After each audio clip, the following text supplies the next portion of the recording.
nosotros la semana pasada vimos de manera, creo yo, en detalle casi todos los textos, digo yo.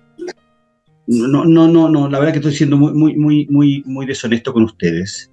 Hay un estudio que dice que hay 120 versículos que apoyan la posición de aquellos que creen que el creyente, una vez que ha sido regenerado, el creyente que ha sido nacido de nuevo, puede caer de este estado de gracia y Cristo lo puede perder.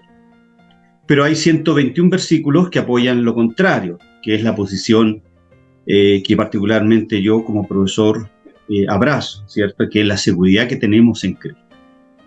Hemos dicho de un principio, usted, después de un análisis exhaustivo de todo lo que hemos enseñado y su propia revelación, su propia iluminación que el Espíritu Santo le da a usted, su propio estudio personal, la lectura de buenos autores, puede llegar a una conclusión tal vez distinta a la nuestra, o distinta a la mía en particular, hablo por mí en forma personal, pero tenemos que tener algo muy claro, amados hermanos. Estas visiones soteriológicas, sin lugar a duda que nos pueden traer, nos deben traer consuelo, nos deben traer paz, porque si bien es cierto, por un lado, cierto, qué bueno que exista la palabra, qué bueno que exista la revelación, pero también no es menos cierto que nosotros debemos profundizar en el estudio de ella. Y es lo que estamos, cierto, intentando hacer en esta tarde ya noche, y esperando, cierto, que sea de bendición para ustedes. Decíamos nosotros, ya como manera de conclusión la semana pasada, que aquellos creyentes que tienen en cierta manera, tienen una idea propia o congregacional o de iglesia local o de denominación, que la salvación que Dios entrega de manera gratuita se puede perder y está bien. Decíamos que puede ser así. Bueno, aquellos que sostienen esta mirada de que un creyente puede perder su salvación, probablemente, cierto, no se dan cuenta de la, decía yo, de la seriedad, cierto, a mi juicio, de este error teológico.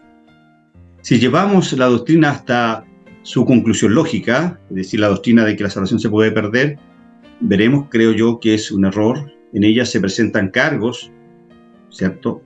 De manera muy responsable lo digo, se presentan cargos falsos contra Dios mismo, lo cual es realmente serio. ¿Por qué decía yo esto a manera de conclusión la semana pasada? Porque Dios sería un mentiroso si lo que ellos enseñan fuera verdad. Entonces no se puede confiar en lo que Dios habla. Su palabra declara que las ovejas de Cristo, es decir, usted y yo, no perecerán jamás, dice Juan 10:28. Entonces estaríamos haciendo a Dios, en cierta manera, que no cumpliría su promesa de que nadie se perderá, sino que no permanecería para siempre. Y entre otras cosas más que analizábamos, por ejemplo, decíamos que la obra expiatoria de Cristo en la cruz no sería realmente suficiente para asegurar el cielo a una persona que ha nacido de nuevo. Simplemente lo encamina allí, simplemente es como tirarle un salvavidas en medio de este mar, de esta sociedad, y lo impulsa, porque la posición arminiana dice que la gracia previniente, ¿cierto?, es que el creyente queda con esa capacidad de buscar a Dios después de la caída allá en Edén, pero es la gracia previniente que le permite, ¿cierto?, tener un acercamiento pleno a la obra salvífica. ¿Ya? Yo creo que no es así. Yo creo que el hombre está absoluta y totalmente alejado, ¿cierto?, de lo que es la mirada divina de la salvación. Bien, eso fue a manera de introducción, pero veamos qué es lo que dice la Biblia respecto a este interesante tema. Pero primero que todo, permítame una pequeña introducción de algunas cosas e ideas que tengo aquí encima de mi teclado. Bueno, primeramente, el hecho de que Dios es soberano establece la base de toda teología, ¿cierto? Eso es lo primero que debemos nosotros dejar claro. que Dios es soberano y Él establece la base de toda teología. Entonces, que Dios sea soberano significa que Él es el único rey soberano de todo lo que existe. ¿Y por qué? Porque en virtud de su obra creativa, por eso les mandé esa tarea que la leyera, le pertenecen los cielos, la tierra y todo lo que ello contiene. Reviste, por lo tanto, plena autoridad, ¿cierto?, sobre los ejércitos del cielo y los habitantes de la tierra. Sostiene todas las cosas con su omnipotencia y determina la finalidad que cada uno está destinado a servir. Fíjense, amados hermanos, que la soberanía de Dios es un tema dominante y básico en la Biblia. Desde la creación hasta la culminación, Dios se manifiesta como el Rey soberano. Es difícil escoger textos que afirmen la soberanía de Dios porque son demasiados. Sin embargo, hay algunos que abarcan mucho en pocas palabras, ¿cierto? Tenemos el Salmo 115, si lo puede anotar por ahí, Salmo 115, versículo 3. Nuestro Dios está en los cielos, todo lo que quiso ha hecho. O sea, es un texto evidente, ¿cierto? El Salmo 115. ¿Y qué hablar de Jeremías 32, 27? He aquí que yo soy Jehová, Dios de toda carne. ¿Habrá algo que sea difícil para mí? Dice Jeremías. Bueno, ¿qué significa entonces la soberanía de Dios en cuanto a la salvación? Fácil. Si Dios es soberano sobre todo, entonces es soberano en cuanto también a la salvación, ¿cierto? La salvación de un pueblo, obviamente, un proyecto importante para Dios. No es algo fuera de su control o algo fuera de su alcance. Espérenme un segundo. Le voy a pedir que apaguen su micrófono para que no se distorsione un poquito la voz. Él determina la salvación, ¿cierto?, en todos sus aspectos, igual como determina todas las otras cosas. Los textos que enseñan esta verdad también son demasiados, pero basta mencionar solamente algunos. Gracias, amor. Muchas gracias. Por ejemplo, veamos Juan 6:44, que es un texto que ya muchos saben que es uno de mis preferidos. Juan 6:44 dice: ninguno puede venir a mí si el Padre, quien envió, no le trajere, y yo le resucitaré en el día postrero. Creo que no necesita mayor explicación al respecto. Efesios 1:11: en él también recibimos herencia, habiendo sido predestinados según el propósito de aquel que realiza todas las cosas conforme al consejo de su voluntad. Evidente, la soberanía de Dios no tan solo está en las cosas creadas, no tan solo en lo que Él hizo, lo que determinó respecto a nuestro futuro, sino que también, ¿por qué no?, debemos pensar, siendo ortodoxos en nuestra mirada, que también Dios se preocupó de la salvación de su pueblo. Y en segundo lugar, como introducción a lo que estamos viendo, debemos recordar que Dios es santo, perfecto y sin contaminación de pecado, ¿cierto? Así vemos que Dios no soporta el pecado, no lo acepta en su presencia. Por lo tanto, el pecado y Dios son dos cosas irreconciliables. Entonces, si hay pecado en algún ser, va a existir una separación entre Dios y Él. Y eso es lo que nosotros vemos en las Escrituras. ¿Qué dice Habacuc 1:13? Muy limpio eres de ojos para ver el mal, ni puedes ver el agravio. Éxodo 34:7 sostiene que de ningún modo tendrá por inocente al malvado. Ni hablar de Mateo 1:21, de Romanos capítulo 9, cuando dice que Dios tiene misericordia de quien quiere tener misericordia y de quien no quiere tener misericordia no lo tiene. ¿Y qué hablar de ese pasaje que si mi esposa sabe, ¿cierto?, y los que me conocen saben que me gustaría que estuviera en mi lápida si algún día tengo que partir de este mundo, y tengo la seguridad que voy a partir en los brazos de mi Señor? Filipenses 1:6. Estando persuadido de esto, dice Pablo. ¿Persuadido de qué? El texto ahí, el verbo persuadido, implica seguridad, implica que alguien hizo algo, no está en tiempo, está en tiempo pasivo. Es decir, Dios es el que hizo en nosotros. Por lo tanto, estando persuadido de esto, que el que comenzó en nosotros la buena obra, la perfeccionará. ¿Hasta cuándo? Dice. Hasta el día de Jesucristo. Y recordemos que Pablo escribe la carta a Filipo el año 60, en su segundo viaje más o menos, estando ¿dónde? En la cárcel, ahí en Roma, ¿cierto? Desde ahí escribe. Él escribe a esta iglesia ahí en Filipo, y recordemos, ¿no es cierto?, que había una mujer ahí llamada Lidia, ahí en Hechos capítulo 16, había una mujer llamada Lidia, ¿cierto?, donde al final es Dios quien abre el corazón a Lidia para escuchar lo que Pablo estaba predicando. Entonces, amados hermanos, Pablo desde la cárcel escribe ese tremendo pasaje que ya les he comentado. Ahora,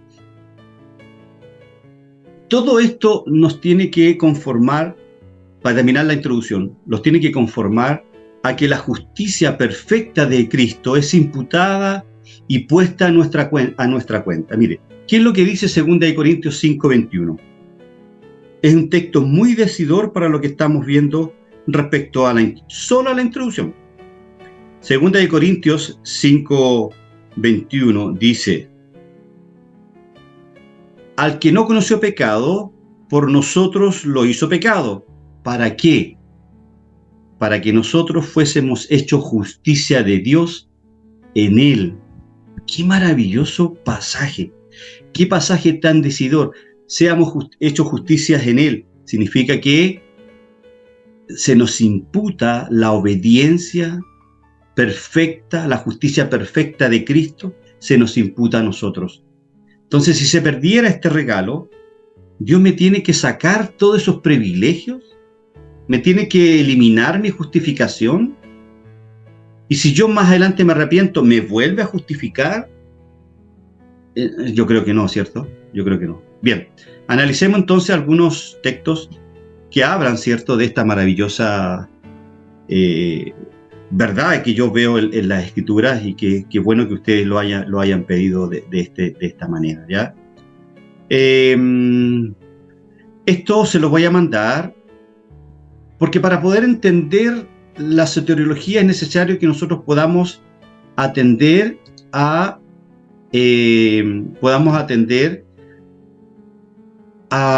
estas palabras que yo puse acá. Espérenme un segundo que me fui de la imagen. Espérenme un segundito. Hablante. Compartir pantalla. Bien. Ya. El arrepentimiento. ¿Qué es lo que es el arrepentimiento? Es un cambio de mente genuino, no superficial, tocante a algo que es seguido por alguna transformación del comportamiento. Filipenses 1:6 dice que el que comenzó en nosotros la buena obra, dice, la perfeccionará. La fe, ¿qué es la fe? La fe salvífica significa confianza, certidumbre, contar que algo es verdad. Por supuesto, la fe debe tener contenido, tiene que haber confianza o certidumbre acerca de algo. Tener fe en Cristo para salvación significa confiar en Él, en que Él puede remover la culpabilidad del pecado y dar vida eterna. Regeneración. La palabra usada solamente se usa 2 veces en el Nuevo Testamento.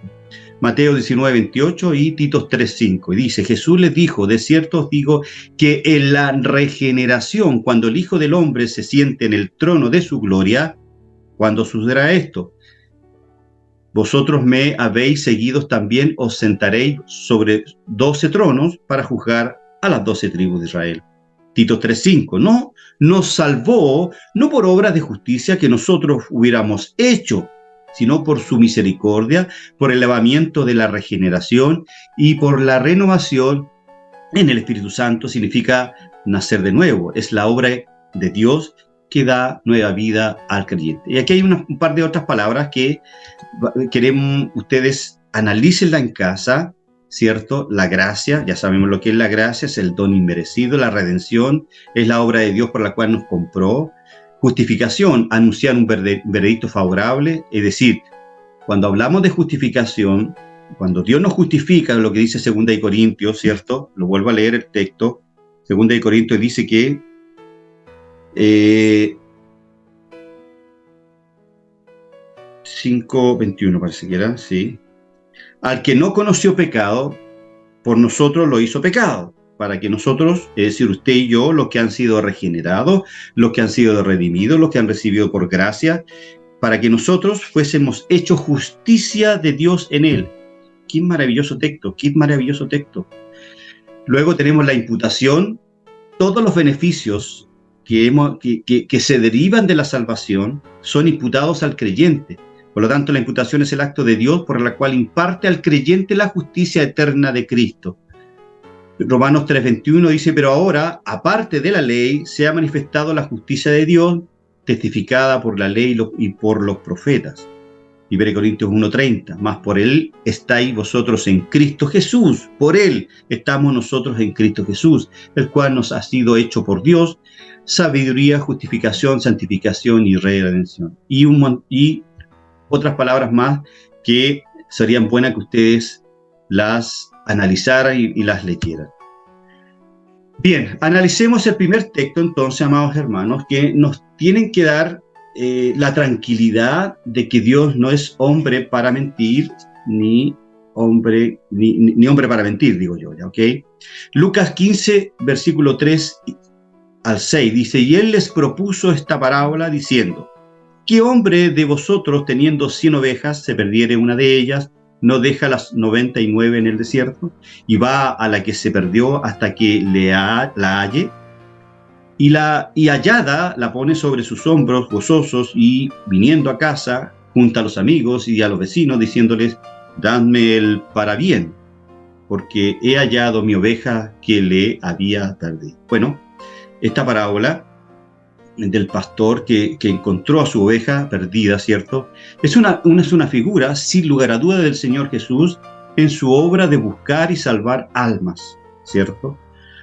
¿A qué se refieren los hombres? Los hombres en las Escrituras hablan de fuerza. Qué hermoso es ver que allí, hermanos, es donde se colocan las ovejas perdidas después de ser encontradas.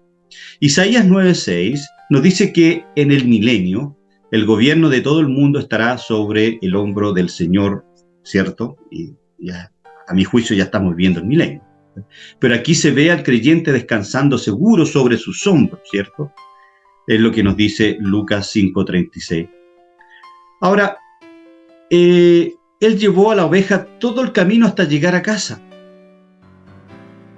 Esto nos dice que tenemos un Salvador que nos lleva hasta el final del camino.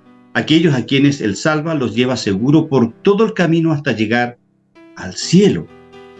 Es la misma idea de Filipenses 1:6. Estando persuadido de esto, que el que comenzó en nosotros la buena obra, la perfeccionará. Dos textos también que son decidores, Juan 6:37. Todo lo que el Padre me da vendrá a mí, y al que a mí viene no le echo fuera, o de ninguna manera le echaré fuera. Bueno, Juan 6:37, según la traducción King James en inglés, ¿cierto? Esta es una traducción en inglés. Es una doble negación en el griego, lo que da más fuerza a la expresión todo lo que el Padre me da vendrá a mí, y el que a mí viene, es decir, ahí hay una doble negación. Aquí el Señor dijo que de ninguna manera echará fuera a alguien que viniere a Él, para ser salvo, por supuesto, ¿cierto? Esta es una clara declaración de las Escrituras que no se puede interpretar de ninguna otra manera lógica. Esto implica simplemente lo que dice. Simplemente no hay nada que el creyente pueda hacer o decir para provocar al Señor a que lo eche fuera después de haber venido a Él para la salvación. Después, por lo tanto, Él ha prometido con su palabra, con su escritura, que no lo echará fuera. Hacerlo sería faltar a su promesa. Pues, ¿qué nos dice Números 21? Números 23, perdón. ¿Qué nos dice Números 23? Dios no es hombre para que mienta, ni hijo de hombre para que se arrepienta. Todo lo que el Padre, todo lo que el Padre me da, vendrá a mí, y al que a mí viene, no le echo fuera. ¿Qué dice Juan 6, versículo 39-40? Y esta es la voluntad del que me envió, del Padre. La voluntad del Padre. que todo lo que diere no pierda de ello, sino que lo resucite en el día postrero. Y esta es la voluntad de que me ha enviado, que todo aquel que ve al Hijo y cree en Él tenga vida eterna, y yo le resucitaré en el día postrero. Estos versículos declaran que el Señor no perderá a ninguno de los que el Padre le dio, ¿cierto? Esto significa entonces que toda persona que el Señor salva y encamina al cielo llegará allí al final. Ninguno de ellos se perderá en el camino, ¿cierto? Esto es una idea muy similar a la que tiene Juan 17:12. Juan 10, 28 al 29, y aquí me voy a detener un poquitito porque es bastante importante este texto. Yo les doy vida eterna y no perecerán jamás, ni nadie las arrebatará de mi mano. Mi Padre que me las dio, mayor que todos es, y nadie las puede arrebatar de la mano de mi Padre.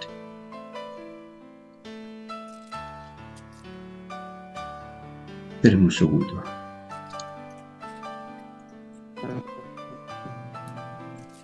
Ahí sí. Fíjense que Dios mismo dice claramente, y no perecerán jamás, o no perecerán para siempre. Si confiamos en Dios y en su palabra, ¿cierto? Recuerden que la palabra es inerrante, la palabra es todo suficiente, por lo tanto no necesitamos agregar nada más. Todo creyente puede estar seguro de lo que el Señor dijo aquí, y no perecerán jamás, y no perecerán para siempre.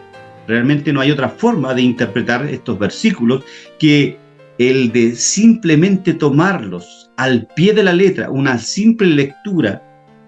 Ningún cristiano sobrio podría entender alguna cosa distinta de este pasaje, excepto los que dicen tan claramente que la salvación se puede perder.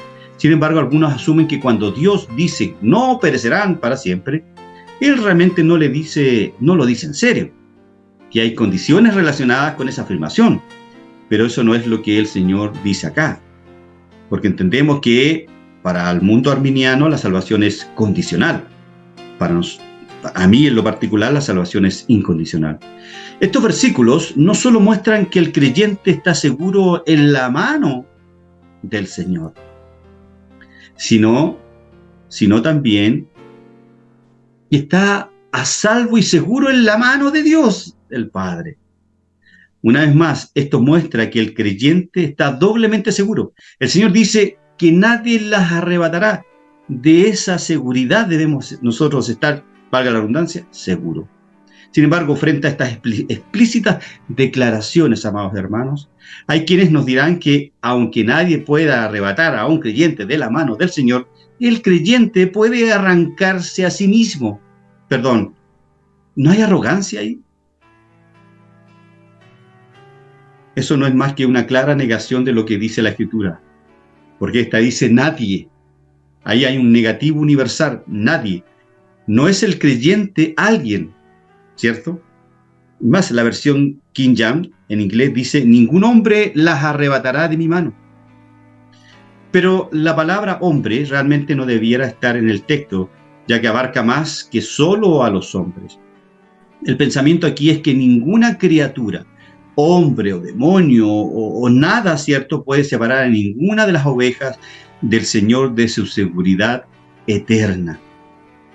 El decir que alguna podría ser arrebatada de la mano del Padre es considerar, amados hermanos, que alguna criatura es más fuerte que Dios mismo.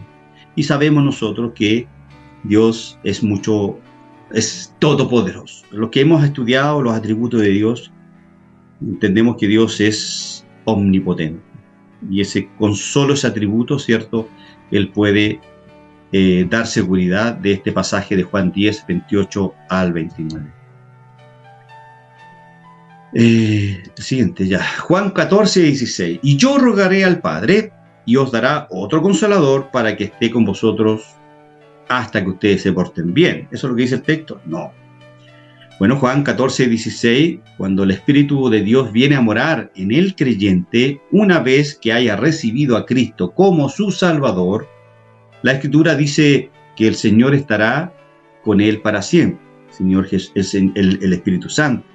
Si pudiera perder su salvación, el Espíritu Santo tendría que apartarse de él, pero eso nunca sucederá, porque el Señor dijo que estará con vosotros para siempre. Nuevamente, digo, de la simple lectura, uno podrá concluir que no hay una salvación condicional. Romanos 6, 23 y Romanos 11, 29, ¿cierto? Romanos 6, 23 dice que la dádiva, acordémonos, de Dios es vida eterna en Cristo Jesús, Señor nuestro. Y si comparamos a Romanos 11, 29, que dice los dones y el llamamiento de Dios son sin arrepentimiento, son irrevocables, vemos que Dios nos da un regalo y luego lo quita. Por ahí una vez un siervo, conocido amigo mío, todos de una u otra manera hemos pasado por situaciones dolorosas en nuestras vidas que aparentemente estamos alejados de la vida congregacional. Y yo le dije, los dones de Dios son irrevocables. Y entendió que el llamado de Dios, el llamado que Dios nos hace, no tan solo a servirle en su obra, sino que el llamado que Dios nos hace para estar en su redil, para ser un creyente genuino, no es ese arrepentimiento, esa elección incondicional desde la eternidad pasada, es irrevocable. ¿Ok? Bien. Otro texto, Romanos 8, 30 al 39. La verdad que no lo voy a leer, es muy largo. Acá en este texto de Romanos 8, 30 al 39, esta es la cadena. La cadena se llama en teología el orden saluti de la salvación. Bueno, tal vez en otra oportunidad podemos estudiar el orden saluti de la salvación. Fíjense que el apóstol Pablo, del propósito de Dios de salvar a los escogidos, él habla en este texto sobre ese propósito. Ellos son los que Dios antes conoció, versículo 29, ¿cierto? Los predestinó a un lugar de bendición con Cristo, los llamó por el Evangelio, ¿cierto? El Evangelio que escuchamos, porque, ojo, Dios determinó quiénes iban a ser sus hijos, pero también Dios determinó el medio mediante el cual yo iba a conocer de Cristo. ¿Y cuál es el medio por el cual yo conocí de Cristo? Es la predicación del Evangelio. ¿Qué dice Romanos 10:9? ¿Qué dice? ¿Alguien lo tiene por ahí? Y los que predestinó. Romanos 10:9. Se lo voy a leer. Romanos 10:9. Dice, que si confesares con tu boca que Jesús es el Señor y creyeres en tu corazón que Dios le levantó de los muertos, serás salvo. O que con el corazón se cree para justicia, pero con la boca se confiesa para salvación. Pues la Escritura dice, todo aquel que en él creyere no será avergonzado. ¿Cómo voy a creer si yo no he escuchado el Evangelio? ¿Se dan cuenta? Dios determinó quiénes van a llegar a ser creyentes, pero también Dios determinó el medio, y el medio es escuchar el Evangelio, es creer en el Evangelio verdadero, no el que se predica en algunas iglesias locales. Bueno, además en este pasaje, o en estos pasajes, en estos casi 10 pasajes, Pablo agrega que aquellos que justificó también glorificó, ¿ya? Ellos alcanzarán, por tanto, la gloria con Cristo al final. Estos son 5 grandes vínculos del propósito divino que no se pueden romper. Nos llamó, nos conoció de antes, nos predestinó, nos llamó, nos justificó y nos glorificó. Por lo tanto, Él no permite la posibilidad de que algunos de los que ya han sido justificados, acordemos lo que significa ser justificados, no lleguen a ser glorificados. Todos los escogidos alcanzarán la gloria al final.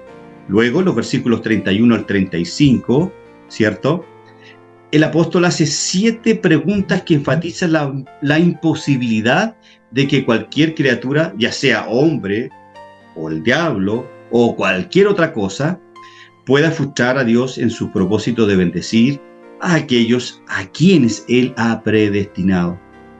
Habla de 7 cosas externas, mire, en el versículo 35, y de 10 cosas invisibles en los versículos 38 al 39. de las cuales ninguna puede apartar a una persona que Dios ha predestinado para su bendición en Cristo Jesús. Nos preguntamos, por lo tanto, ¿cómo es que alguien que lee este pasaje de las Escrituras podría pensar que un cristiano pueda perderse después de que Cristo lo haya salvado? Romanos 8, miren lo que dice los versículos 31 y 35. Dice: ¿qué pues diremos a esto? Si Dios es por nosotros, ¿quién contra nosotros? Versículo 35. ¿Quién nos separará del amor de Cristo? ¿Tribulación, o angustia, o persecución, o hambre, o desnudez, o peligro de espada? Como está escrito, dice Pablo. ¿Sí? Ahí están las 7 cosas. Como está escrito, por causa de ti somos muertos todo el tiempo, somos contados como ovejas de matadero. Antes, en todas estas cosas, ¿en qué cosas? En todo lo que, esos peligros, ¿cierto?, que tiene el creyente. Antes, en todas estas cosas, somos más que vencedores por medio de aquel que nos amó. Por lo cual estoy seguro. Y aquí viene el replicar de Pablo, y aquí viene el sello de este pasaje. Por lo cual estoy seguro de que ni la muerte, ni la vida, ni ángeles, ni principados, ni potestades, ni lo presente, ni lo porvenir, ni lo alto, ni lo profundo, ni ninguna otra cosa creada, ¿cierto?, nos podrá separar del amor de Dios que es en Cristo Jesús, Señor nuestro. Entonces, nos preguntamos, ¿cómo es que alguien que lee este pasaje podría pensar que un cristiano puede perder después de que Cristo lo haya conocido de antes, lo haya predestinado, lo haya llamado, lo haya justificado y lo haya glorificado? Yo creo que no merece mayor explicación.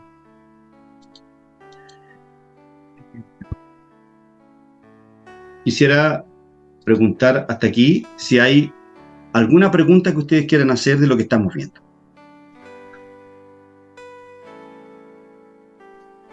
¿No? Sigamos entonces.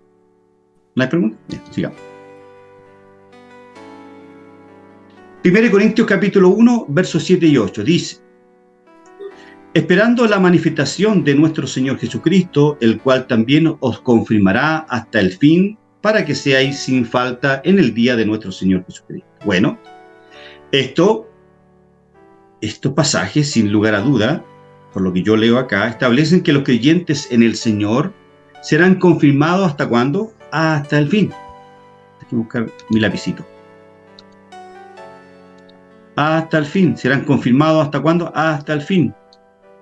Por ningún otro más que por el mismo Jesucristo. Le dice a los corintios, y estos cristianos eran culpables de todo tipo de pecado y fracaso. Si hubiesen existido cristianos que hayan estado en peligro de perder su salvación, sin lugar a duda, hermanos, pensaríamos que serían estos hermanos de Corinto, ¿cierto? Ok. Bueno, 1 Corintios capítulo 3, versos 13 y 17. La obra de cada uno será manifestada, porque el día de la declarará, porque por el fuego será manifestada, y la obra de cada uno, cual sea, el fuego hará la prueba. Si permaneciere la obra de alguno que se glorificó, recibirá recompensa. Si la obra de alguno fuere quemada en el juicio, será pérdida. Él, empero, será salvo, mas así como por fuego. ¿No sabéis que soy templo de Dios? Bueno, el apóstol Pablo habla de 3 clases de obreros en la casa de Dios, distinguiéndolo con las palabras algunos. El primero es un cristiano que sirve bien y edifica según la voluntad de Dios. Dice, recibirá recompensa. El segundo obrero, el segundo creyente, es un cristiano que no ejerce según la voluntad de Dios. Dice que la obra será pérdida. Pero no dice que perderá su salvación, sí dice que él mismo será salvo, más así como por fuego. Esto muestra claramente entonces que un verdadero creyente que no se conduce bien pierde su recompensa, pero no pierde su salvación. Y el tercer obrero es uno que simplemente profesa ser cristiano y continúa en el lugar de un siervo cristiano, pero él no es un verdadero creyente, porque dice, Dios destruirá al tal, el cual vendrá bajo el juicio de Dios. Y esto se condice con lo que el apóstol Juan dice en 1 Juan, capítulo 2, verso 19, dice que estaban con nosotros, pero no eran de nosotros. Salieron de nosotros para manifestarse de que no estaban con nosotros. 1 Corintios capítulo 5, verso 5. El tal sea entregado a Satanás para muerte de la carne, o para destrucción de la carne, para que el espíritu sea salvo en el día del Señor Jesús. Este versículo muestra que si un creyente peca, cae bajo la disciplina punitiva de Dios, sin lugar a duda, pero su espíritu todavía será salvo en el día del Señor Jesús. Si él goza de las comodidades temporales del pecado, como dice Hebreos 11:25, terminará con un alma salvada, pero una vida perdida. Es decir, no hay cosa más exquisita, hermanos amados, de que vivir una vida en santidad, de servirle al Señor en la obra, de querer establecer el reino de Dios en nuestra vida, en nuestra familia, en nuestro hogar, en nuestro vecindario, en nuestros amigos, en nuestro trabajo. Aquel creyente que vive una vida licenciosa, sabiendo que es salvo, simplemente ha perdido una vida valiosa, una vida de servir en la obra. No hay cosa más maravillosa que servir al Rey de Reyes y el Señor de Señores, ¿cierto? Amén. Por lo tanto, las personas que sostienen los que sostienen, ¿cierto?, la doctrina de la inseguridad o de la seguridad condicional de la salvación, dicho de otra manera, hablan sobre el grado de pecado que una persona debe cometer para llegar a perder su salvación. Bueno, ¿acaso alguien se puede hundir más en pecado que la persona que se menciona en el versículo 5? ¿No es cierto? Aún así, dice que su espíritu será salvo en el día del Señor Jesús. ¿Ok? Ojo, a veces Dios, dentro de su soberanía, dentro de su corrección, a ese creyente que no está viviendo una vida de santidad, ¿cierto? O el hijo pródigo, por decirlo de una manera, Dios a veces lo entrega a Satanás para la destrucción del cuerpo y muere, ¿cierto? Para que su espíritu sea salvo en el día del Señor Jesús. Ahora, yo no quiero eso, yo quiero seguir glorificando al Señor, yo quiero seguir adorando a Dios. Hoy día hablaba con el pastor Guillermo. ¿Nuestra adoración es solo el día domingo? No, hermano. Nuestra adoración es de lunes a lunes. Nuestra adoración es desde la mañana, cuando nos levantamos, hasta cuando nos acostamos. Nuestra adoración tiene que estar permanentemente, a cada segundo, a cada minuto debe estar en nuestras vidas. Y el día domingo es no tan solo para adorarle, es para agradecerle todo lo que Él ha hecho en esos 6 días anteriores, que nos metió en problemas, nos sacó del problema, nos metió en enfermedades, nos sacó de la enfermedad, nos proveyó.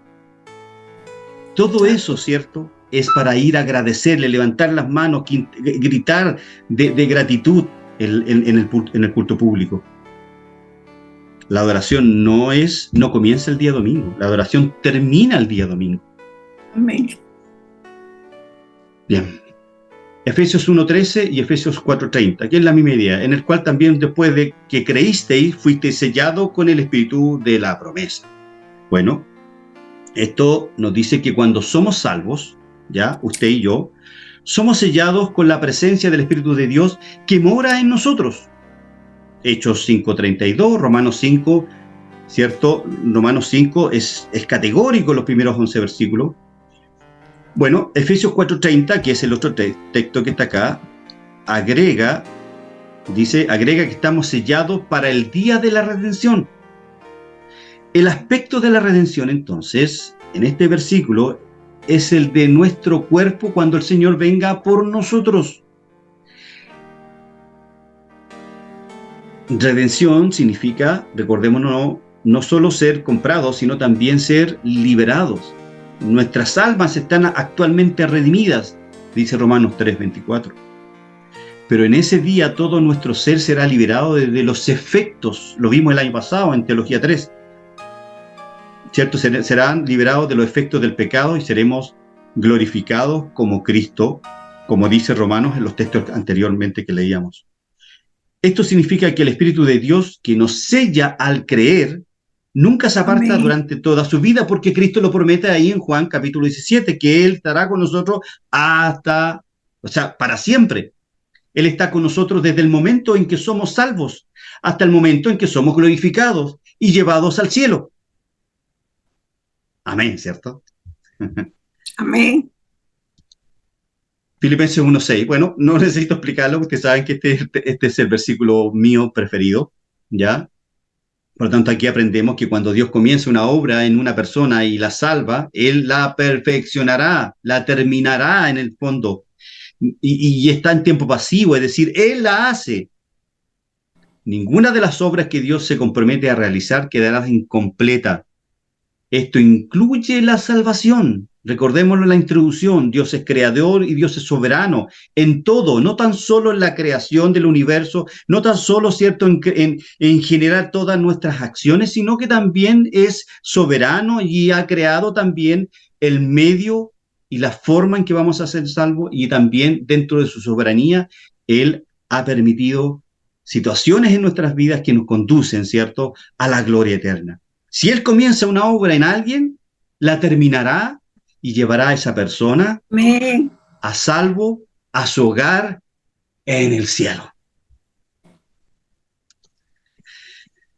Hebreos 10:14. Déjenme. ¿Alguna pregunta que quieran hacer acá? ¿O seguimos? ¿Alguien que quiera comentar algo? Si no, continuamos. ¿No? Bueno, continuamos entonces. Eso es positivo porque está quedando claro. En un segundo. Exacto.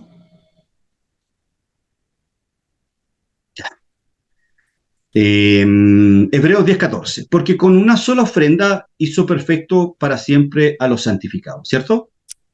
¿Ya? Aquí los santificados deje ponerle el lápiz, ahí, oh, lo borré, perdón. Aquí los santificados son aquellos a quienes Dios ha apartado para sí mismo mediante el nuevo nacimiento, ¿cierto? Por su fe, por supuesto, por su fe en la obra consumada de Cristo, esto en quienes Dios ha comenzado la obra, como dice Filipenses 1:6, son perfeccionados en cuanto a su conciencia de pecado. Por lo tanto, a ellos se les da paz y la seguridad de su salvación. Note, esta obra de perfeccionar la conciencia del creyente es para siempre. Hebreos 13:5 dice, nunca te dejaré ni te desampararé. No dice perfeccionados hasta que fracasen en el camino de la fe, sino hizo perfecto para siempre. Está hablando de pretérito futuro. Hizo perfecto para siempre. Hebreos 13:5, ¿cierto? Está claro que esta promesa del Señor no tiene ninguna condición. Él nos mantendrá consigo y como eso será en el cielo, también estaremos allí. 1 Pedro 1:5, guardados por el poder de Dios mediante la fe para salvación que está preparada para ser revelada en el último tiempo. Bueno, este pasaje habla de cómo Dios ha reservado una herencia en el cielo para el creyente y que Él está siendo guardado aquí en la tierra, por el poder de Dios, por supuesto, por ese poder soberano del Espíritu Santo en la vida del creyente. El aspecto de la salvación al que se refiere aquí no es la salvación del alma cuando uno cree en el Evangelio, sino la salvación que el creyente obtiene al final del camino. Cuando el Señor venga, ¿cierto?, en su segunda venida, Él nos salvará de este mundo de corrupción, llevándonos, ¿cierto?, gobernando, reinando con Él, ¿cierto?, como dice 1 de Tesalonicenses. Por tanto, es una misericordia que todo cristiano sobrio busca. Este versículo de 1 Pedro 1:5 establece claramente que somos guardados por el poder de Dios hasta ese momento. 1 Juan 2:1, hijitos míos, estas cosas os escribo para que no pequéis, y si alguno hubiese pecado, abogado tenemos para con él, Padre, Amén. a Jesucristo el justo. Bueno, déjeme intentar de explicar este versículo. Este texto nos dice que si un creyente peca y falla en el camino de alguna forma, todos de alguna forma hemos caído, el Señor Jesús trabaja como su abogado para traerlo de vuelta a la comunión con Dios el Padre. Un abogado, ¿cierto?, es aquel que maneja todos los asuntos de su cliente, ¿cierto? Como nuestro abogado, Cristo lleva nuestra causa ante Dios el Padre para restaurarnos. Primero señala la sangre y por así decirlo dice, he pagado por ese pecado. Fíjense que les voy a mandar un video que escuché del doctor Sproul que me hizo llorar. No sé si lo vi en TikTok, pero lo tengo, lo bajé para compartirlo con ustedes. Ahora me acordé de ese. Me hizo llorar, hermanos amados, de la profundidad. Dios, cuando, cuando deja caer su ira sobre su Hijo, porque fue Dios quien hizo que dejó caer su ira sobre su Hijo. Y era tanto el pecado que Cristo estaba cargando en la cruz, que el Padre lo abandonó. Por eso que Jesús dice, Padre, en arameo, Elí, Elí, lama sabastani. Padre, Padre, ¿por qué me has abandonado? Porque Cristo sabía en su espíritu que su Padre lo estaba abandonando. Amén. Tal es la fuerza de la propiciación del versículo 2, que es impresionante, hermanos amados, lo que Cristo ha hecho en nuestras vidas. Y luego de eso se pone a trabajar en nuestra conciencia para producir en nosotros arrepentimiento que nos lleve a la confesión de que hemos hecho mal, por lo que seremos restaurados a la comunión si es que de una u otra manera usted o yo hemos caído. Sin su obra como abogado, ningún creyente regresaría ni sería restaurado, porque usted ni yo queremos o queríamos, y hoy día tampoco queremos, porque es esa obra intercesora permanente de Cristo que nos lleva, que intercede por usted y por mí. Por lo tanto, tenemos mucho que agradecer al Señor. Y note que su defensa es con el Padre. Esto implica que aunque el vínculo de comunión se haya roto, el vínculo de relación que el creyente tiene con Dios como su Padre sigue en pie. Dios sigue siendo su Padre. Cuando un niño de nuestra familia no se porta bien, no deja de ser parte de la familia. Y es lo mismo en la familia de Dios. El que cae será, ¿cierto?, restaurado. Bueno, y el que cae también puede ser castigado para su corrección, si continúa en su camino de pecado. Pero todavía es parte de la familia.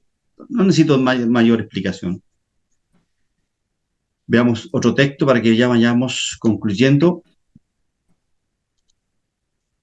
Yo creo que hasta aquí vamos a llegar porque aquí hay otro tema que pensaba terminarlo, pero es muy largo. Nos quedan 3 láminas. Sí, sí. Bueno, esperen un segundo, deje ver qué nos queda aquí. No, dejémoslo para la próxima semana, ¿ya? Quiero extender un poquito más en esto, en esta mirada, ¿ya? Y lo vemos la próxima semana porque no está desarrollada esta idea, ¿ya? Bien. Bien. Amados hermanos, eh, dejo abiertos los micrófonos para preguntas y comentarios.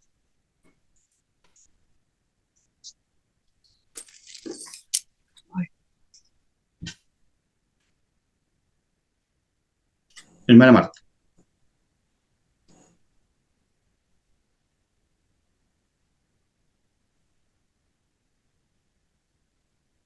Jorge, el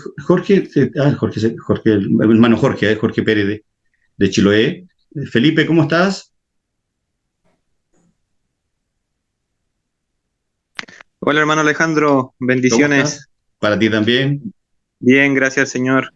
¿Algún comentario, alguna pregunta, Felipe? Bueno, me estaba gozando con el último texto que usted citó, en Primera de Juan. Sí. Y tremendo lo que hace nuestro Señor Jesucristo incluso en el día de hoy. No tan solamente su sacrificio, sino también intercediendo en el día de hoy por nosotros y es algo tremendo. Debería llenarnos de gozo nuestro corazón para servirle, ¿cierto? A Él. Y bueno, el tema en general es algo bien, bien complejo en el día de hoy. Yo pertenezco a una iglesia pentecostal. Y bueno, a nosotros, nuestros líderes hablan de que la salvación se pierde. Ya.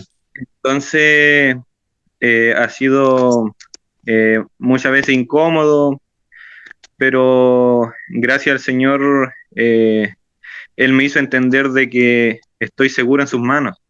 Amén. Y eso me ha hecho caminar con harto gozo, perseverancia también, y le agradezco al Señor por eso. Amén.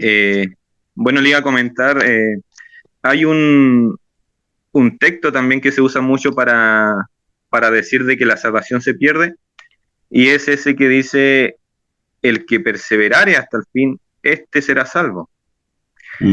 Pero bueno, más que nada es una pregunta. Yo lo entiendo y lo he interpretado con otro texto que dice que el que persevera, el que no persevera en la doctrina de Cristo, no tiene al Hijo, o sea, no tiene al Padre ni al Hijo. Algo así creo que dice. Entonces ahí yo logro reconciliar de que el que no persevera es porque no tiene a Dios. No sé si será así, hermano Alejandro. Bueno, creo que Filipenses 1:6 te da la respuesta. El que nos hace perseverar, Felipe, hermanos amados, hermanas amadas, el que nos hace perseverar no es mi conciencia, no es mi deseo de perseverar. Porque de lo contrario, ahora, Dios nos capacita, nos da el Espíritu Santo que actúe en nuestra conciencia, porque nuestra conciencia, recuerde que sigue, ¿cierto?, atada, ¿cierto?, al hombre viejo. Lo que pasa, Felipe, es que nosotros perseveramos porque el Espíritu Santo está en nosotros. Amén. No existe otra respuesta. Y tú tenías mucha razón. ¿Se fue? Ahí está. Tú tenías mucha razón, Felipe, de que ese pasaje de la Escritura, si tú lo aíslas, puedes hacer una doctrina, pero ojo con eso. Toda la Biblia habla de que la perseverancia de los creyentes, tanto del Antiguo como del Nuevo Testamento, han sido porque el Espíritu Santo ha estado en ellos, guiándolos, ¿cierto?, a un camino correcto. Es más, hay muchos otros pasajes, Felipe, donde el Espíritu Santo es el que conduce al arrepentimiento. Segunda de Timoteo, quiero leerles un pasaje que me acordé recién. Segunda de Timoteo capítulo 3. Segunda de Timoteo capítulo 2, me parece que es. Déjeme ver si lo encuentro por aquí. Acá abajo, acá abajo. Mire, porque el 2 Timoteo capítulo 2, versículo 24 al 26. Mire, por favor, póngale mucha atención a lo que les estoy leyendo. Porque el siervo del Señor no debe ser contencioso, sino amable para con todos, apto para enseñar y sufrido, que con mansedumbre corrija a los que se oponen. Por si quizá Dios les conceda que se arrepientan para conocer la verdad y escapen del lazo del diablo en que están cautivos a voluntad de él. Pregunta: ¿quién es el que nos conduce al arrepentimiento? El Espíritu Santo. El Espíritu Santo. Entonces, si el Espíritu Santo me conduce al arrepentimiento, el Espíritu Santo me va a conducir a vivir una vida de perseverancia, Felipe, siguiendo la lógica. Eso te puedo responder. Mucho más te puedo responder, Felipe, pero por eso yo creo que con eso es suficiente. Sí, es un tema bien extenso. Así es. Gracias, Felipe, por estar con nosotros. Gracias, espero que estén más seguido, ¿cierto? Vamos a seguir viendo las clases de Escatología 2. Estamos viendo ahí algunas cosas reinteresantes. Denso sí, pero interesante, hermano Felipe. Hermana Elizabeth. Ah, bueno, ¿quién estaba primero? Hermana Marta. Hermana Marta, por favor, adelante. No, Después la hermana bendito, Elizabeth.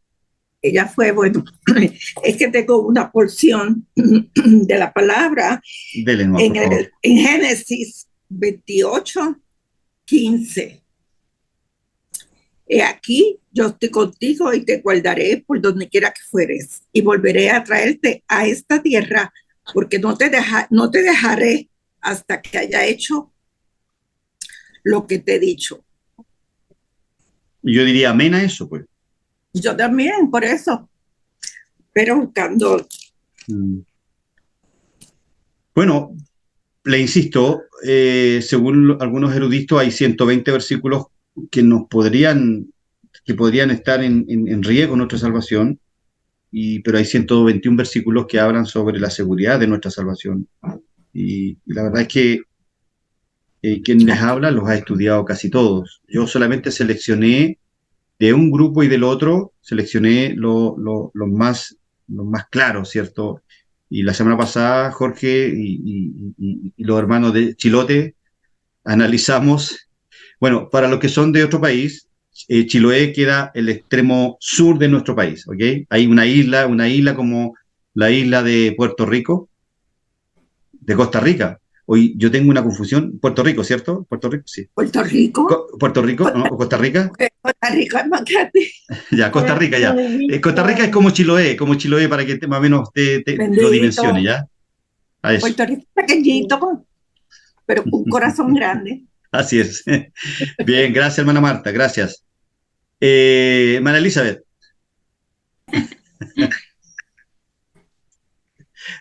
No. Sí, le voy a quitar los chocolates.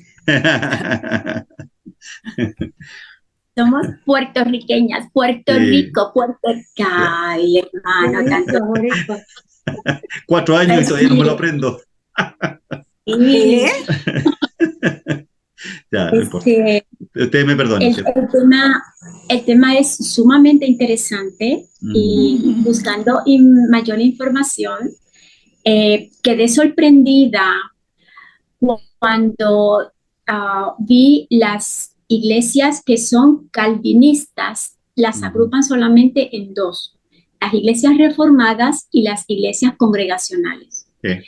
Y las iglesias arminianas son casi todas las demás. Estamos hablando de todas las iglesias metodistas, todas las anabaptistas, todas las pentecostales, todas las iglesias neopentecostales, los adventistas del séptimo día, los mormones, los testigos de Jehová, la iglesia católica, apostólica y romana.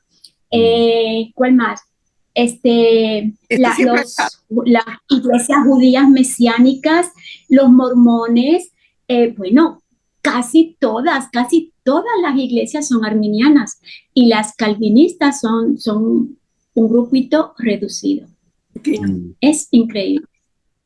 Bueno, yo también tengo esa misma mirada, hermana Elizabeth, pero no siempre la mayoría tiene la razón. Eso es un dicho, y eso no es para jugar al empate. Pero recordémonos que cuando comienza, ¿cierto?, el debacle, comienza, ¿cierto?, en el 1608 más o menos, 1603, cuando fallece Jacobo Arminio, ¿cierto? Ahí sus seguidores, los que se les llamó los remonstrantes, ellos postularon estos 5 puntos del arminianismo, ¿ya? Ojo, Jacobo Arminio era calvinista, era un discípulo de Calvino. Y se tuvo que hacer un sínodo, ya, para establecer si realmente los discípulos, que eran cerca de 30 o 60, no me recuerdo muy bien el número, habían solicitado que la doctrina arminiana o de su maestro, ¿cierto?, fuera la correcta. Entonces las iglesias ahí en Holanda llamaron al sínodo, llamado el sínodo de Dort, ahí en Dombrisch, en una ciudad en Holanda. Este sínodo comenzó en octubre, a fines de octubre del año 1618, si mal no recuerdo, y terminó en mayo del año 1619. y no tan solo habían pastores o teólogos de Holanda, sino que fueron invitados teólogos de Inglaterra, de Francia, de 2 países más, no me recuerdo muy bien. Y luego de estar debatiendo casi un año, ¿ya? Llegaron a la conclusión, y creo que les mandé yo el Sínodo de Dort. Me lo leí hace un par de años atrás, pero el fin de semana me lo leí de nuevo. Y la verdad, hermanos queridos, que desde el tiempo de leer esta declaración de fe del Sínodo de Dort. Y luego, recordémonos cuando nosotros vimos teología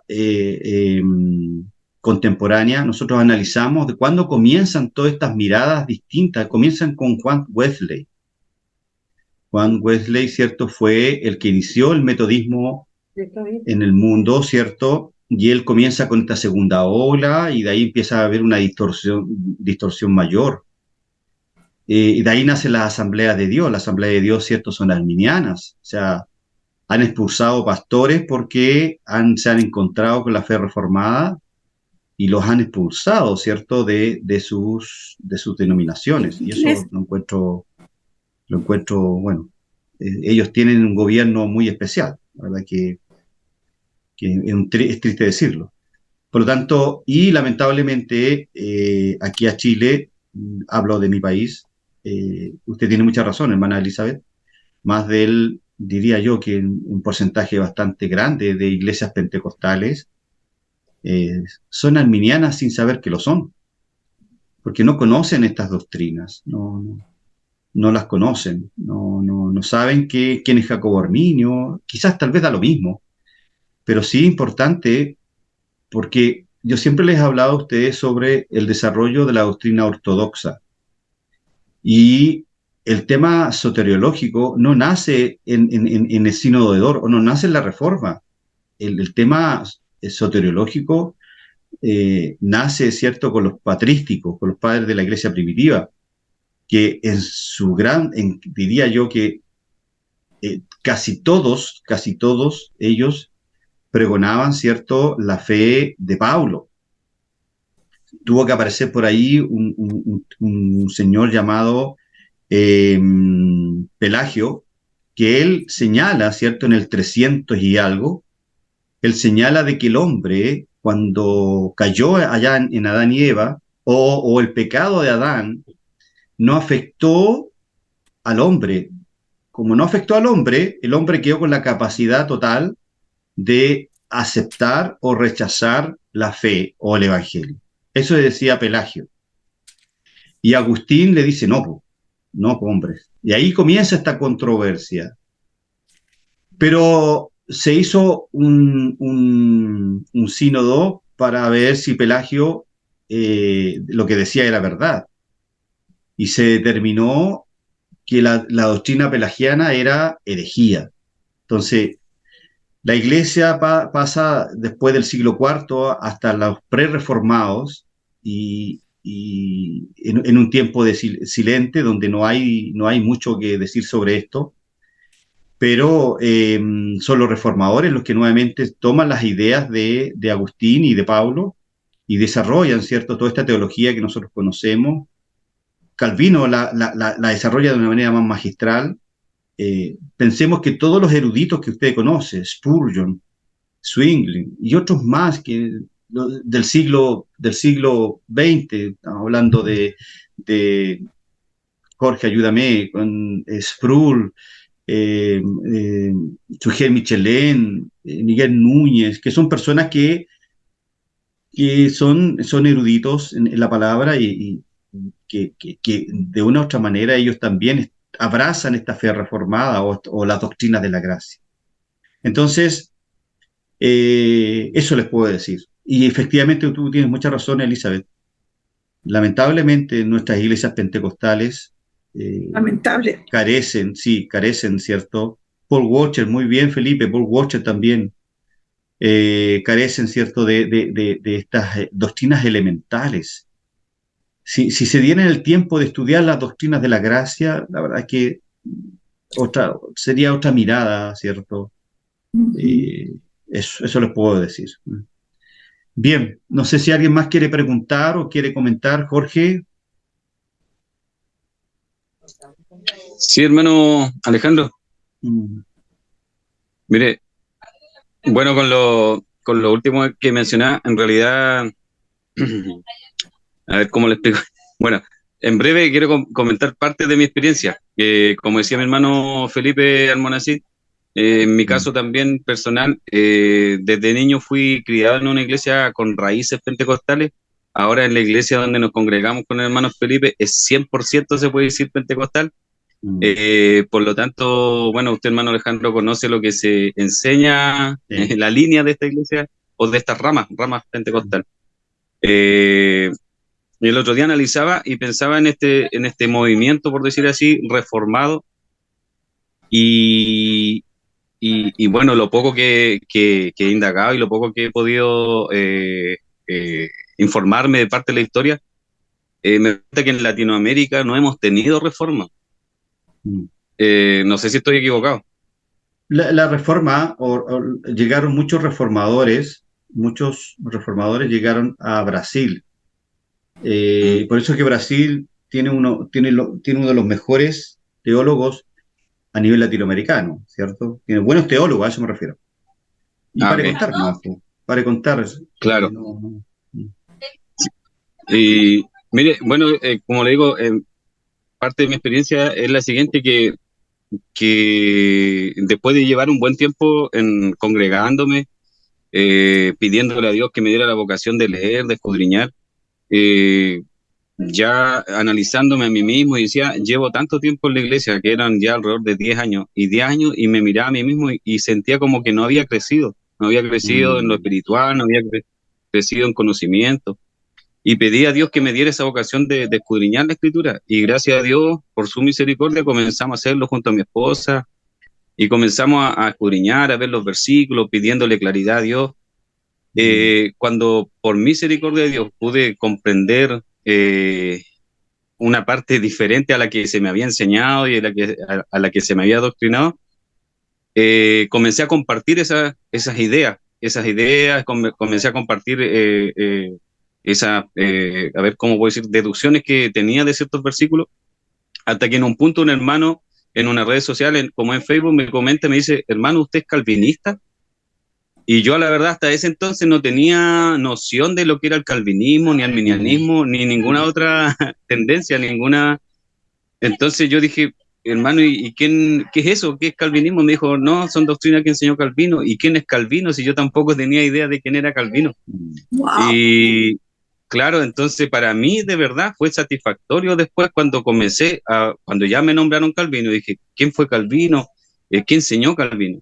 Y cuando voy viendo que en realidad Calvino lo que enseñó fue la misma palabra de Dios, la misma escritura, y entonces yo estaba como recibiendo de parte de Dios una claridad que había tenido un hombre 500, 600 años atrás.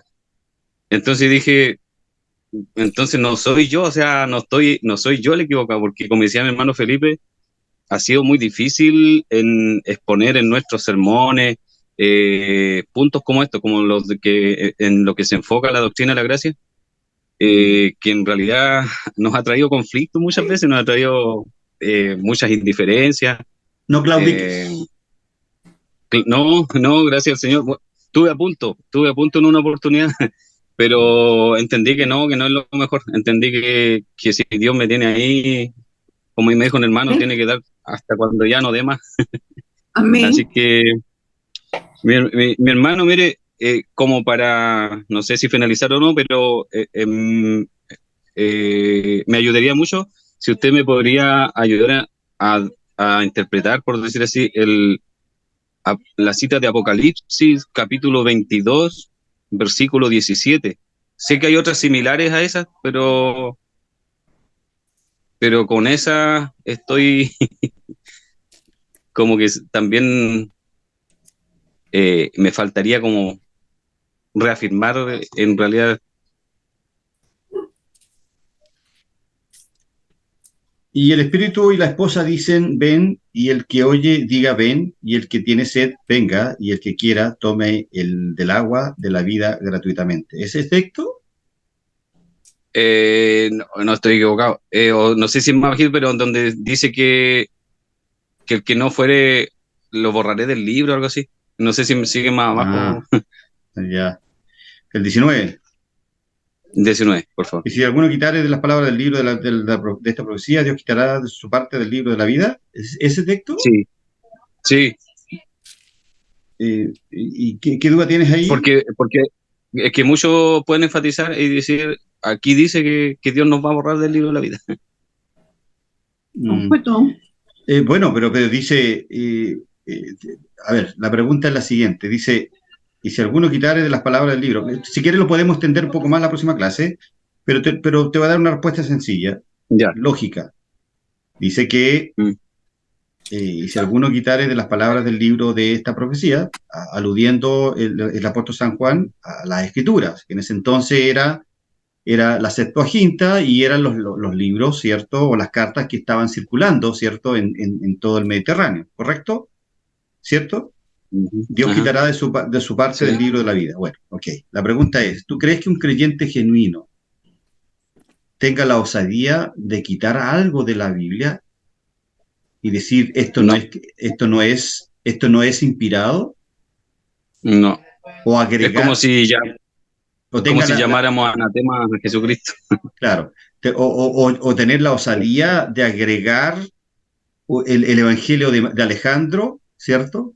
No, un creyente nacido de nuevo recuerda que es guiado por el Espíritu Santo, ¿cierto? Filipenses 1:6, ya que lo hemos visto, ustedes saben que ustedes me conocen por ese pasaje, que Él, ¿cierto?, nos perfeccionará. Entonces, no creo que, siendo honesto, que un creyente tenga la osadía de cometer de desarrollar lo que aparece aquí en el versículo 19, ¿ya?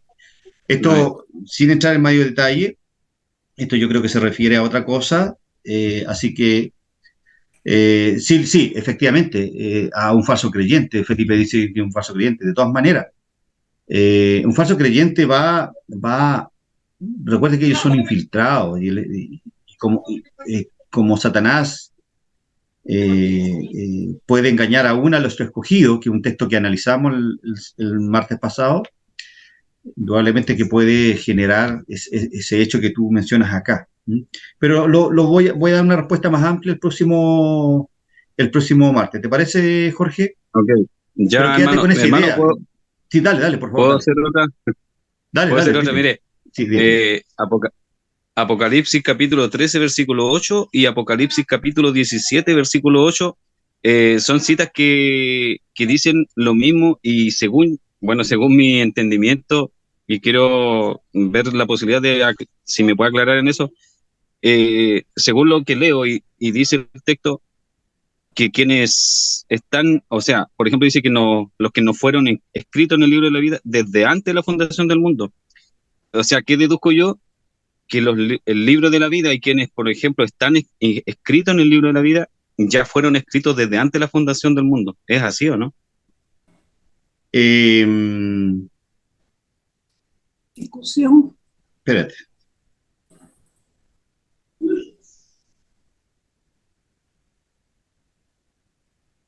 Te voy a leer un comentario. Dice, la adorarán.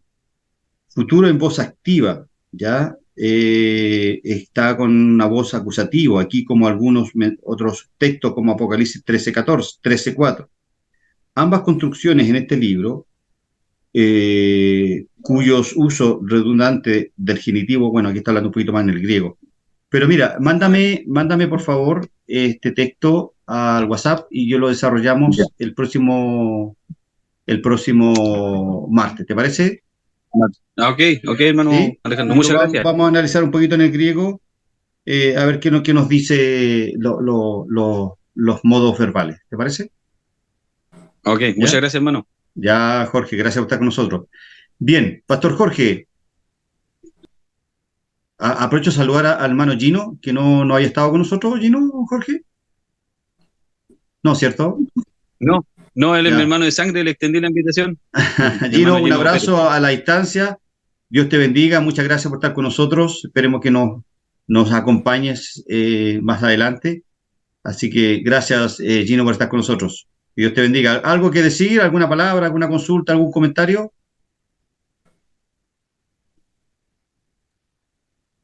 Hola, bueno, solamente bombardeado, bombardeado de texto. ¿Qué pasa? Lo mismo como mencionaba mi hermano, venimos de una raíz pentecostal en donde muchos versículos se nos enseñó fuera del contexto, Mm, o bien dichos que ni aparecen en la Biblia, entonces entiende de que es un trabajo bien arduo poder alinearse a lo que realmente Dios quiere revelar, o Dios mm, reveló a través de la palabra. Pero como digo, eh, eso puedo decir en general, ya. bombardeado. Pa- pa- Bueno, pero en todo caso, dale una vuelta ahí al video anterior y a este, y ahí, si hay dudas, no, siéntete con la libertad Jorge, mándame los teléfonos de Felipe y de Gino para ingresarlo al grupo de WhatsApp del instituto para que ellos también puedan recibir ahí algunos comentarios, algunos libros que compartimos, algunas ideas. ¿Te parece? Ok, sí, el hermano Ya. Felipe ya está en el grupo. Ah, feliz, genial. Entonces, tu hermano, Sí, tu hermano Gino, ¿ok? Gracias, Gino, por estar con ok. nosotros. Un abrazo ahí desde Santiago. Ya sé a dónde llegar cuando me vaya a Chiloé. Mi hermano Gino vive en Osorno, así que vive más Ah, cerca. en Osorno, En mira. Osorno, sí. ¿Estáis cerquita de Chiloé en todo caso? Po? ¿Estáis a cuánto? ¿Como 200 kilómetros más o menos? Sí, pues. 300 me parece. Sí, 300 sí, y algo. sí. Hasta Pargua, a 400. 400, Wow, bueno, 450, no es nada. 430, creo, Una cosita aproximadamente. poca. Ya, chiquillos, Dios les bendiga. Vamos a dar, cierto, el pase a nuestro pastor Jorge, que es el director general del instituto, para que nos pueda saludar y nos pueda despedir en oración. Si no hay más preguntas, concluimos. Saludamos también al hermano Víctor, que está con nosotros. Un abrazo ahí, hermano Víctor. Gracias al Señor, muy buenas noches para cada uno de ustedes. Qué bueno el poder tener este espacio donde el Espíritu Santo va trayendo a luz su palabra en nuestros corazones y creemos que ese es el propósito que tiene este instituto, solamente que Dios pueda usarlo como un canal de bendición para cada uno de ustedes. Estamos contentos de poder ir supliendo estas necesidades que van apareciendo de poder tener estas dudas, de repente estas fuera de contexto, que nos hacen un poco ahí pensar en algunas cosas. Y qué bueno que podamos tener esta instancia para que Dios pueda traer esa luz necesaria a nuestro corazón, que pueda haber paz con esta revelación que Dios nos va dando, que pueda haber alegría en nuestro corazón de poder recibir estas verdades espirituales que Él nos entrega. Bien, vamos a orar al Señor para pedir su bendición y Amén. recordarles, invitarles que mañana tenemos una nueva cita, mañana a las 20:30 horas. Si quiere invitar a alguien, algún familiar, algún hermano de su congregación, algún conocido, tenga la libertad, envíele el link para que también pueda participar de la actividad que tendremos mañana de la palabra del Señor. Así Amén. que oramos al Señor. Señor, gracias por esta oportunidad que usted nos ha regalado de poder estar juntos a los pies suyos, Señor. Nos recordamos los días cuando los discípulos estaban ahí a los pies del Maestro escuchando sus enseñanzas. Creemos que hoy también a través de su Espíritu Santo, Señor, podemos disfrutar de este tiempo hermoso de edificación de nuestras vidas, Señor. Cada día queremos crecer, cada día queremos avanzar y llegar a la altura del varón perfecto como usted nos señala como la meta, que cada uno de nosotros debe de anhelar alcanzar cada día, Señor. Señor, que cada día más su palabra sea parte de nuestro quehacer diario, de cada una de nuestras tomas de decisiones, en cada uno de los momentos que nos encontramos, pueda estar su palabra al lado nuestro, Señor, para poder tomar la decisión o tomar el camino que usted ha preparado para nosotros. Su bendición para cada uno de los hermanos que se han conectado de otros países, de nuestra nación, y también agradecer por el tiempo que usted ha permitido a nuestro hermano Alejandro que sea el maestro a quien usted ha estado usando, Señor. Su bendición de lo alto para cada uno de nosotros, esa que viene de Dios Padre, Dios Hijo y Dios Espíritu Santo. Amén. Amén. Amén. Bien, prendan sus camaritas, ¿cierto? Ahí, si pueden, y nos despedimos para verles. Dios les bendiga. Cuídense mucho. Chao, chao, Felipe. Dios te Buenas bendiga. noches. Mana Gladys, buenas noches. Aquí estoy Pastor, Iluminado. bendecido. iluminado ahí con la luz de Cristo. Él, pues el iluminado. Ya, Levántate iluminado. tú que duermes, y la luz de Cristo te alumbrará. Yo Que Dios les bendiga. voy. Te salió el Me voy. petemete, Jorge. ¿Ah? Bendiciones. Buenas Te salió- noches. Chao, buenas noches. Tenemos que hablar. Hoy Ok, Elizabeth. chao, chao. Sí, sí. Bye bye. Bye, bye.